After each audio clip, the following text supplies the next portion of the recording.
Sandalwood ನಟಿ ರಮ್ಯಾಗೆ ಅಶ್ಲೀಲ ಸಂದೇಶ ಕಳಿಸಿರುವ ಪ್ರಕರಣ ಮತ್ತೆ ಸದ್ದು ಮಾಡಿದೆ. ಪೊಲೀಸರು ಈಗ 600 ಪುಟಗಳ ದೋಷಾರೋಪ ಪಟ್ಟಿಯನ್ನು ಸಲ್ಲಿಕೆ ಮಾಡಿದ್ದಾರೆ. ಪ್ರಕರಣಕ್ಕೆ ಸಂಬಂಧಿಸಿದಂತೆ 6 ಮಂದಿಯನ್ನು ಪೊಲೀಸರು ಬಂಧಿಸಿದ್ದರು. ಇನ್ನು ಹಲವರು ಪರಾರಿಯಾಗಿದ್ದರು. ಇದೀಗ ಆರೋಪಿಗಳ ವಿರುದ್ಧ ಪೊಲೀಸರು ಬರೋಬ್ಬರಿ 106 ಪುಟಗಳ ದೋಷಾರೋಪ ಪಟ್ಟಿ ಸಲ್ಲಿಸಿದ್ದಾರೆ. ರಮ್ಯಾ ವಿರುದ್ಧ ಅತ್ಯಂತ ಅವಾಚ್ಯ ಅಶ್ಲೀಲ ಶಬ್ದಗಳನ್ನು ಆರೋಪಿಗಳು ಬಳಸಿದ್ದಾಗಿ ಪೊಲೀಸರು ಹೇಳಿದ್ದಾರೆ. ಸಿಸಿಬಿ ಪೊಲೀಸರು ಪ್ರಕರಣದ ತನಿಖೆ ನಡೆಸಿದ್ದು 4ನೇ ಎಸಿಜಿಎಂ ನ್ಯಾಯಾಲಯಕ್ಕೆ ಆರೋಪ ಪಟ್ಟಿ ಸಲ್ಲಿಕೆ ಮಾಡಿದ್ದಾರೆ.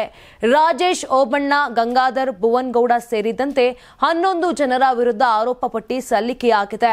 ಹಲವು ನಕಲಿ ಖಾತೆಗಳಿಂದ ರಮ್ಯಾಗೆ ಕೀಳು ಸಂದೇಶಗಳನ್ನು ಕಳುಹಿಸಲಾಗಿತ್ತು.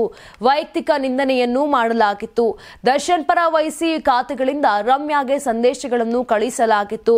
ಇನ್ನು ದರ್ಶನ್ ಮತ್ತೆ ಜೈಲಿಗೆ ಹೋದಾಗ ರೇಣುಕಾಸ್ವಾಮಿ ಕುಟುಂಬಕ್ಕೆ ನ್ಯಾಯ ಸಿಗುವ ಭರವಸೆ ಇದೆ ಅಂತ ರಮ್ಯಾ ಹೇಳಿದ್ರು. ಈ ಹೇಳಿಕೆಯಿಂದ ಕೆರಳಿದ ಕೆಲ ದರ್ಶನ್ ಅಭಿಮಾನಿಗಳು ರಮ್ಯಾ ವಿರುದ್ಧ ಟ್ರೋಲ್ ಮಾಡಿದ್ರು. ತಮಗೆ ಅಶ್ಲೀಲ ಸಂದೇಶಗಳನ್ನು ಕಳಿಸಿದವರ ವಿರುದ್ಧ ನಟಿ ರಮ್ಯಾ ಜುಲೈ 23ರಂದು ಪೊಲೀಸರಿಗೆ ದೂರು ಕೊಟ್ಟಿದ್ರು. ಪ್ರಕರಣವನ್ನು ಗಂಭೀರವಾಗಿ ಪರಿಗಣಿಸಿದ್ದ ಪೊಲೀಸರು 6 ಜನರನ್ನು ಬಂಧಿಸಿ ನ್ಯಾಯಾಂಗ ಬಂಧನಕ್ಕೆ ಒಪ್ಪಿಸಿದ್ದರು. 50 ಸಾಮಾಜಿಕ ಜಾಲತಾಣ ಅಕೌಂಟ್ಗಳನ್ನು ಬಂದ್ ಮಾಡಿಸಿದ್ದರು. ಬಂಧನಕ್ಕೆ ಹೆದರಿ 20ಕ್ಕೂ ಹೆಚ್ಚು ಆರೋಪಿಗಳು ಪರಾರಿಯಾಗಿದ್ರು.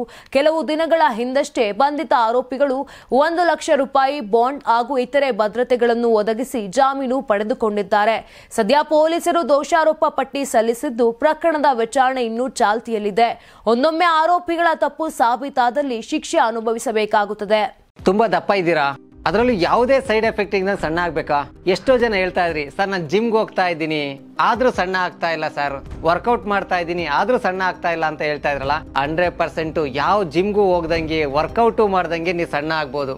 ಪ್ರತಿದಿನ ಬೆಳಿಗ್ಗೆ ಸಂಜೆ 2 ಟೈಮ್ ನಮ್ಮ ಜೀನಿ ಸ್ಲಿಮ್ ನ ಯೂಸ್ ಮಾಡಿ ಯಾವುದೇ ಸೈಡ್ ಎಫೆಕ್ಟ್ ಇಲ್ದಂಗೆ ನೀವು ಸಣ್ಣ ಆಗ್ತೀರಾ. ಯಾಕೆಂದ್ರೆ ಜೀನಿ ಸ್ಲಿಮ್ ಒಂದು ಉತ್ತಮ ಆಹಾರ.